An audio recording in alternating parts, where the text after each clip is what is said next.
La préparation mentale consiste à se doter des bons outils pour aligner sa tête et développer la meilleure performance possible afin de devenir la meilleure version de soi-même lorsqu'on est sur le terrain ou en compétition. Dans cet épisode du podcast Biomécanique, l'invité, Jonathan Lelièvre, consultant en performance mentale et préparateur mental pour athlètes depuis plus de 10 ans, partage son expérience en matière de préparation mentale. L'épisode traite de la différence entre les pratiques d'un psychologue et d'un préparateur mental, de la gestion du stress avant une compétition ou une épreuve, des techniques pour reprogrammer le cerveau pour gagner et éviter la défaite en compétition, de la visualisation pour améliorer la performance sans pratiquer l'activité en question, ainsi que des exercices concrets pour devenir plus performant. En fin d'épisode, les invités discutent des effets de la musique sur le cerveau. La préparation mentale est un élément clé pour réussir dans le sport. Il est important d'avoir un certain niveau physique et technique, mais c'est la capacité à libérer son potentiel lors des moments clés qui fait la différence. La préparation mentale est donc un processus qui vise à éliminer les interférences qui peuvent nuire à la performance, telles que le stress, l'anxiété et la nervosité. Les préparateurs mentaux aident les athlètes à identifier ces interférences et à leur donner des outils pour les gérer et les corriger. Les athlètes consultent souvent un préparateur mental pour gérer le stress et l'anxiété de performance, mais ils peuvent aussi chercher de l'aide pour la confiance en soi et l'amélioration de leur visualisation et de leur discours intérieur. En somme, la préparation mentale est un élément clé pour réussir dans le sport et les athlètes peuvent bénéficier de l'aide d'un préparateur mental pour atteindre leur plein potentiel. La personne qui demande à l'interlocuteur si elle peut devenir psychologue clinicien doit savoir que pour devenir psychologue clinicien au Québec et au Canada, il est nécessaire de suivre des études doctorales en psychologie clinique, ce qui prend du temps. Les psychologues cliniciens travaillent à accompagner les personnes en souffrance mentale, atteintes de pathologies ou de troubles psychologiques. Les préparateurs mentaux, quant à eux, travaillent avec une clientèle sportive pour aider les athlètes à améliorer leur performance en compétition. Bien qu'il y ait parfois confusion entre les deux métiers, il est important de noter que ce sont deux rôles différents et qu'il ne faut pas sortir du champ des expertises.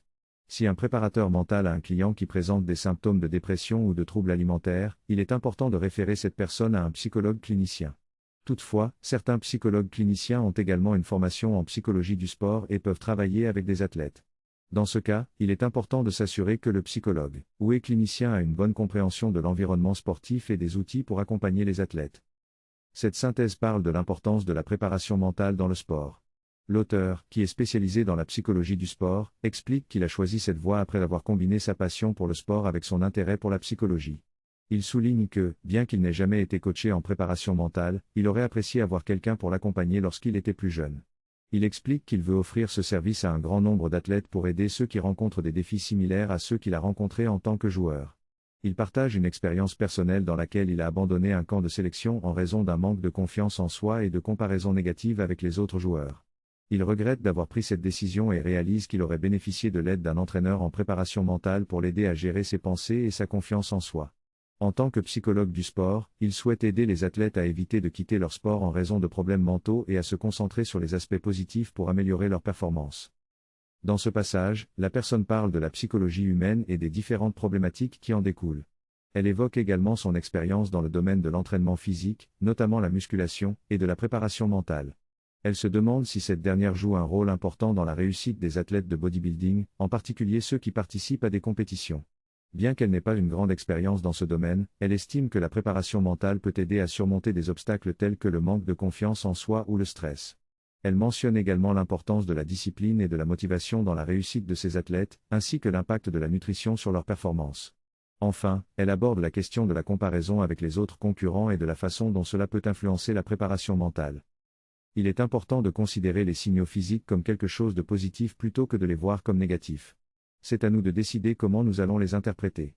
Par exemple, si notre cœur bat plus vite avant une compétition, cela peut être perçu comme quelque chose de positif, car cela signifie que notre corps est en train de se préparer pour l'effort à venir. Cependant, pour certaines personnes, ces signaux peuvent déclencher des émotions négatives telles que la peur, l'anxiété ou la tristesse, qui sont difficiles à rationaliser. Dans ce cas, il est important de se préparer à vivre des émotions et de s'entraîner à changer notre perception de ces signaux. Il est possible de voir ces signaux comme une réaction naturelle de notre corps qui nous prépare à l'effort à venir, plutôt que de les percevoir comme des signes de danger ou de faiblesse. En changeant notre perception de ces signaux, nous pouvons apprendre à mieux les gérer et à en tirer des bénéfices pour notre performance.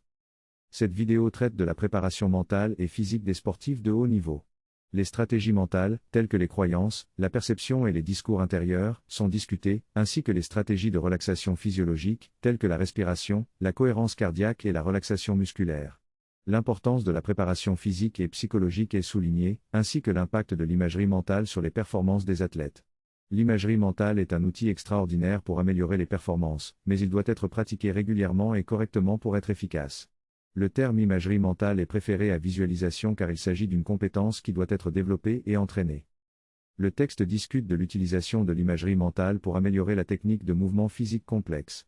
Les auteurs affirment que la répétition de mouvements permet de les intégrer dans la mémoire musculaire, de sorte qu'ils peuvent être exécutés de manière automatique, sans penser consciemment à la technique. Cependant, si une personne arrête de pratiquer un exercice pendant une longue période, elle risque de perdre sa technique et sa coordination musculaire. En utilisant l'imagerie mentale, il est possible de renforcer les connexions neuronales associées à la technique, même pendant une période de repos, ce qui peut aider à conserver une partie de la technique acquise.